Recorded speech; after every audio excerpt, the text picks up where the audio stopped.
Okay, so I usually do the intro that we have right now after I do the video. I'm going to tell you, this is so good. And I use the chili oil you'll see later in the video. It's just enough spice. It's cleaning out my sinuses because it's rainy and it's spring and sinuses. Anyway, we're doing a hash. Do you watch Chopped? I know some of you do. I know some of you are Food Network addicts. So when they open the basket and they really don't know what they're gonna do, they do a hash because it's everything but the kitchen sink kind of thing. You can put in, I did one this morning because I had leeks, I had sausage, I had butternut squash, I had a bunch of stuff that I needed to cook or else they were gonna go bad, and I hate throwing food away. So that's what I used. But you can use any kind of protein, any kind of meat you want, any vegetables that you want, any seasonings you want. I put apples, I had apples. So it's kind of fall flavors, but for today it's rainy, it's perfect for spring. And it's kind of like that transition meal. You can serve this with an egg on top. You do for breakfast or dinner, if you like breakfast or dinner. Some people don't.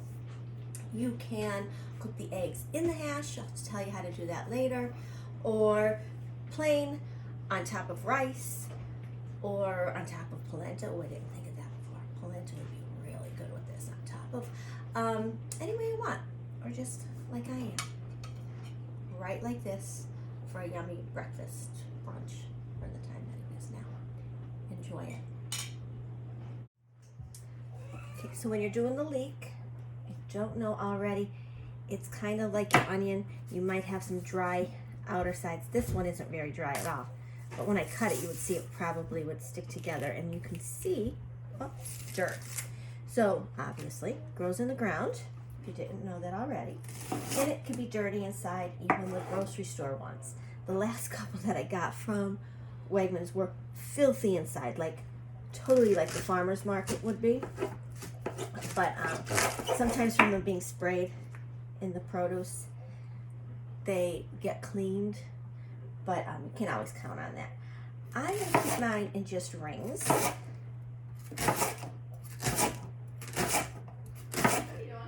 And then, don't mind the background noise because you know I'm at home and I have people that's coming downstairs to do a video. I'm still going to talk loudly.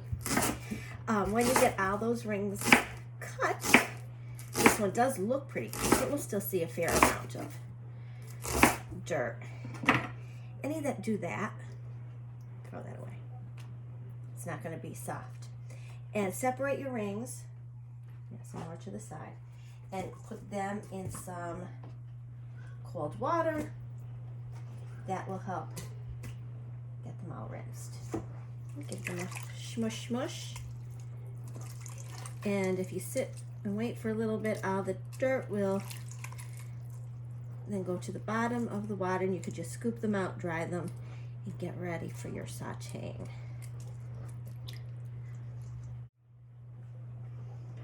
I'm using a butternut squash, cutting the end. I really should have my better squash knife. Okay,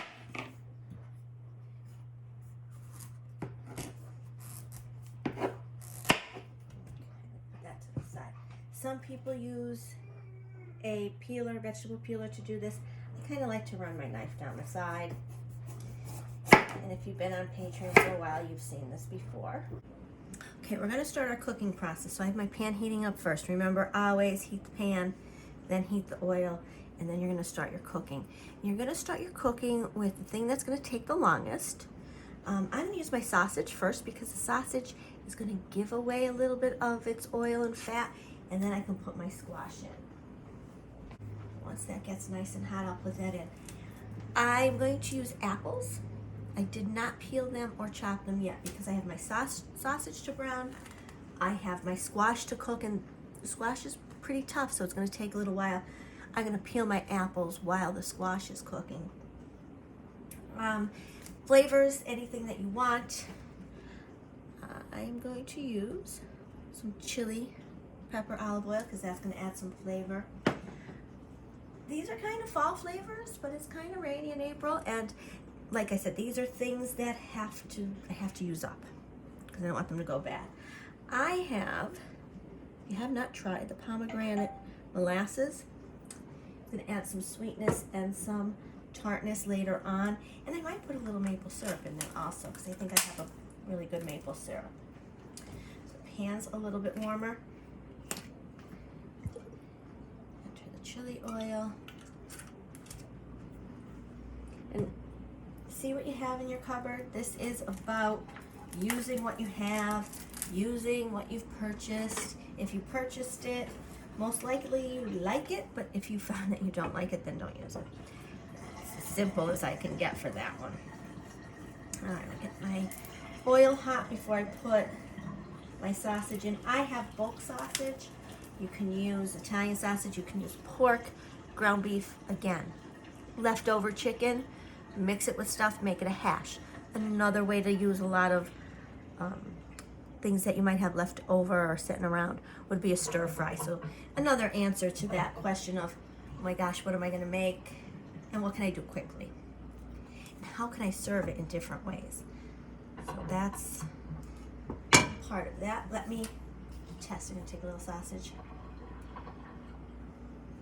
It didn't really sizzle yet, so we're gonna wait a minute. You can use a deep skillet. I'm using my big sauce pot because A, I don't have a deep skillet here at the house, and B, I think when I use that higher edge, it keeps my stove cleaner. So nothing splatters as much. Might be the lazy woman's way to keeping her kitchen clean, but hey, if it works, then that's what you do.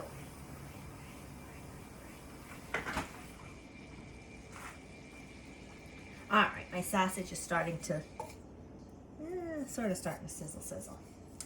We'll get that in. If you have sausage that's in the casing, you can chop it up and keep it in the casing, or not, squeeze it out of the casing. If you don't have one of these from Pampered Chef, I highly recommend it. If you're doing any kind of meat.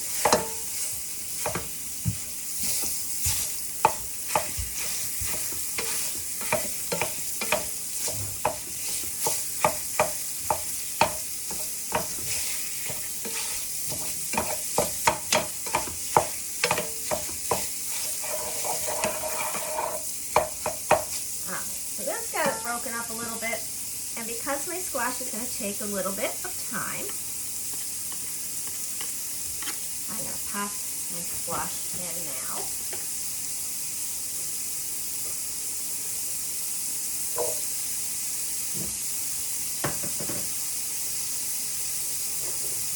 Sweet potatoes in the hash are very good. I have some of those, but I'm going to use those as sweet potato fries this week.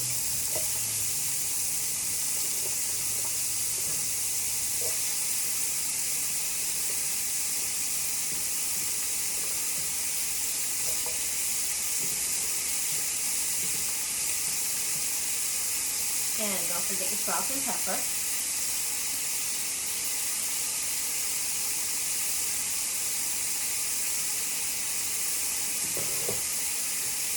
I'm going to give this a stir. And while this is cooking, for this amount I might use 2 or 3 apples that I'm going to chop up, peel and chop right now.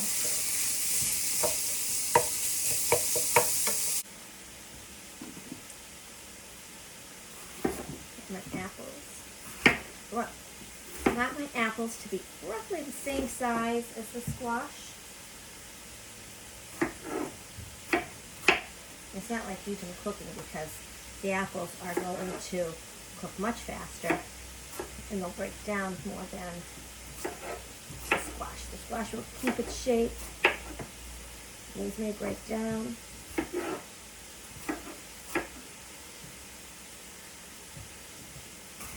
Apples will give sweet and tartness. Go really well with the pomegranate molasses.